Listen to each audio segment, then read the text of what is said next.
If you don't love yourself, then no one else will. One of the most important relationships that we have is with ourselves. Often we put so much focus on relationship with others, partners, friends, but we forget about how we are treating ourselves. And this, at the core, how we treat ourselves is how others are going to treat us. That's how fundamentally important it is to understand that the relationship we have with ourselves is the reflection that we will get back in our world. And that's why so many of us, when we struggle to accept and love ourselves, this is when we put up with mistreatment from people, from friends, family, romantic relationships. This is when we find it hard to say no. This is when we tend to people please because we, deep down at our core, don't believe that we deserve good treatment. We don't believe we are worthy. And that's why I really believe that this is the one thing that so many of us, especially as women, that we need to work on in order to have healthy relationships in all the many different aspects of our life. And in this video, I want to share with you 7 ways that you can start working on this journey towards loving yourself more, towards creating the most important relationship of all, which is the relationship with ourselves. So I'm going to get straight in. I hope you can benefit from these. I hope you can take some value. Let's get straight into it. The first step that I encourage you to take on this journey of starting to know ourselves more, starting to create a better relationship with ourselves, is to become aware of the negative self-talk that we have with ourselves. I think we can all admit it, that we have this inner critic voice in our head that tells us that we are not good enough, we're not pretty enough, we're not smart enough, and the list goes on. And sometimes it just does not shut up. And maybe we've had it there for a very long time. And the problem is a lot of us actually listen to it. We take action on it. We actually believe it. We believe it, and then our world becomes a reflection of our thoughts, what we keep thinking, what we keep telling ourselves. And so many of us, I know in the past, we've gone maybe through some trauma, bad experiences. Unfortunately, we've all had our fair share of things that have not gone right for us. But let me ask you this. If you was to speak to a best friend the way you speak to yourself, more than likely that friend would probably not want to be your friend anymore. If you start saying things like, oh, you are fat, oh, you're not smart enough, oh, you're such an idiot. Some of the things that we say to ourselves, it's unimaginable, unthinkable that we actually say these things to ourselves. So the first thing is to become aware of this negative self-talk that we have, the habit that we've got into believing that we are not good enough, and to change this conversation that we have with ourselves. And it may not happen overnight, especially if we've been used to talking to ourselves in a negative way, criticizing ourselves for a very long time. But I assure you that if you work on yourself, if you remind yourself and speak to yourself in a kind way, just like you would do to a best friend, slowly that negative self-talk is going to turn into more positive tone. And then this will become your new story that you tell yourself. This will become the new conversation that you have with yourself. And then it may not happen overnight, but eventually you will start speaking to yourself, being patient with yourself, and being graceful with yourself. Eventually, you will start allowing yourself to make mistakes, understanding that, you know what? In this world, nobody is perfect. We all mess up from time to time. You're not going to beat yourself up and be so hard on yourself, because you understand that the best relationship, the most important relationship is the one you have with yourself. The second point, how to step into the journey towards loving yourself more, is to set boundaries, learning to set boundaries. And I truly believe that a lot of us, we struggle to set boundaries. And maybe when we hear boundaries, the word boundary, we can associate it to something negative, a negative connotation.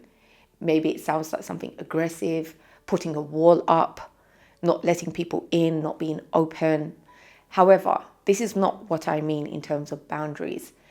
Boundaries is a way to protect ourselves. It's when we don't have any boundaries, that's when we become the doormat. That's when we let people walk all over us, take advantage of us, take the pee. This is when people think they can do whatever the hell they want. Maybe it's because we have a people-pleasing tendency. Maybe it's because we are afraid to say no. Having boundaries is an act of self-love. This is showing people that you respect yourself enough that's why you're not going to put up with any kind of mistreatment. You'll explain to people in a kind way. Let's say, for example, in a relationship, if a guy keeps calling you at really strange times of the day and he's not respecting your boundary and your time, you explain to him in a nice way, look, I don't appreciate you calling me at this time. I feel uncomfortable. And he continues to do it. This is when you will remove yourself, or you will remove him. That's when somebody will respect you, when you actually act on the boundary, because it's a sign of self-respect. It's a sign of showing that you love yourself enough to not let people mistreat you. The next point number 3, a way to start creating a better relationship with yourself and start accepting and loving yourself is to start taking responsibility for your action and not playing the victim. What do I mean by this? I mean, it's easy for a lot of us to complain and feel like we are the victim of our situation, and then we end up blaming people, surroundings, situations.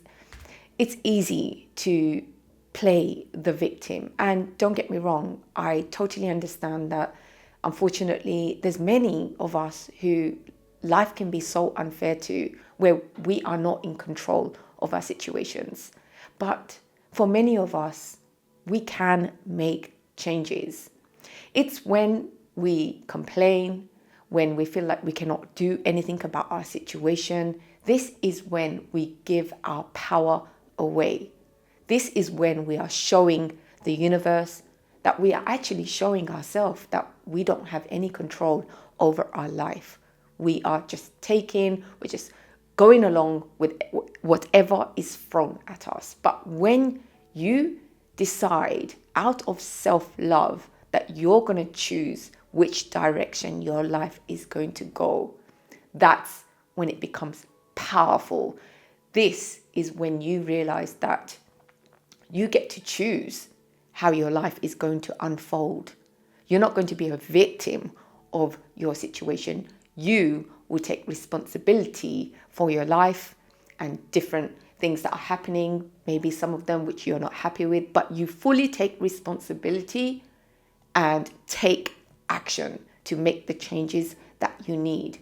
This is what's going to make you believe that you deserve better, that you can go get what you want. And this all comes from an act of self-love, because you believe in yourself, therefore you believe that you will get what you deserve, and you're going to take the necessary actions to get to where you want to get to. The next point number 4, a way to start loving and accepting yourself more, to create a better relationship Number 4 is to surround yourself with people that you admire, that you want to be influenced by, that you admire their perspective in life. I'm sure we've all heard the saying, we become the person that we surround ourselves with. We are the average of the 5 people that we surround ourselves with.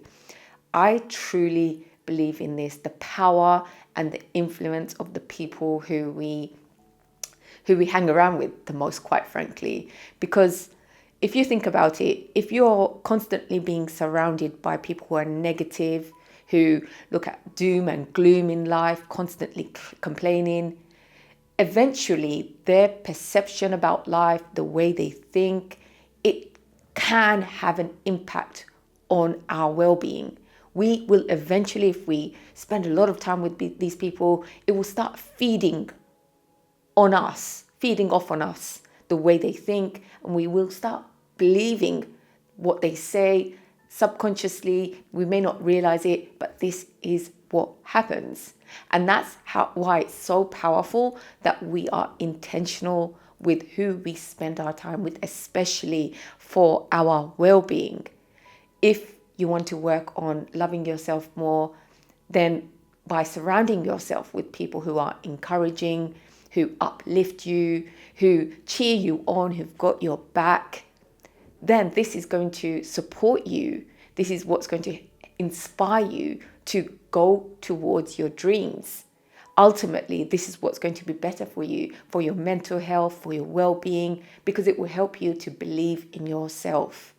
The next point number 5, a step to take to love yourself and to accept yourself, the beautiful self that you are, is to start doing things that you love and also try doing new things. As adults, I think a lot of us, we've disconnected with what we used to once enjoy doing as a child. As a child, so many of us, we would play, have fun, not get so caught up, not be so serious about life. And this is what happens. Of course, we all get responsibilities as we grow up, but we lose that connection with what it means to do things that we love doing. And then this is what makes a lot of us feel stressed and anxious. And this is why we end up losing ourselves in the process, not loving ourselves. And a way to love yourself is by connecting to that person who you was. If you've forgotten the things that you once used to enjoy doing, reconnect with the things that you used to love once. Maybe it's rollerblading, maybe it's painting, singing. I'm sure we all have things that we can think of that we love doing, but we tell ourselves, or maybe we make the excuse that we don't have the time to do it. But yet, so many of us, we end up wasting so much time doom scrolling on the internet, guilty. I'm sure we can relate to this. But if we want to love ourselves more, guess what? The more you start doing things that you love, that are productive, hobbies, the things that are going to build you, that things that are going to make you feel more confident, this is what's going to make you love yourself more, make you realize, actually, you know what? I'm good at this thing. I want to progress at this thing. This is what brings me so much joy. This is what's going to help you figure out who you are and love yourself more. The next point number 6, something that will help you to get in touch with your true self and to love yourself, accept yourself, is to focus on helping others and not obsess so much about yourself. I know I also encourage to prioritize yourself and to take care of yourself. That's important. But sometimes when we are obsessing over our own problems, we can forget about the rest of the world out there. And a way to get out of our own body is to help others. This is one of the best ways to feel good. I really believe as humans, a lot of us, we like to give. This is where we get that true feeling of fulfillment, when we are giving, when we are helping the people around us. When you, for example, give someone a gift, who feels the best in that situation? I really believe it's the person who's given the gift, watching the reaction of the person receiving the gift. The person giving is the person who is getting the most enjoyment from giving. Well, most of the time, I feel that this is the case. And that's why when we are experiencing stress, when we're experiencing anxiety, when we are not feeling happy with ourselves, one way to feel better about ourselves is to give others. When you elevate others, you will elevate yourself. And that's why purpose comes into this. It's intertwined into giving. I really believe finding a purpose, finding something that brings you meaning and fulfillment. Usually this can come in a form of being a service to others. This is how you feel good about yourself, because when you see that you are bringing value to other people, you'll start realizing that you are someone who is also valuable. You start believing in yourself and what you have to offer. This is what's going to increase your self-worth and make you feel confident about yourself. So I really encourage you to find ways to give to others, because this is a way to get out of our own head with our own problems and help others. Helping others is an act of self-love. The next point, point number 7,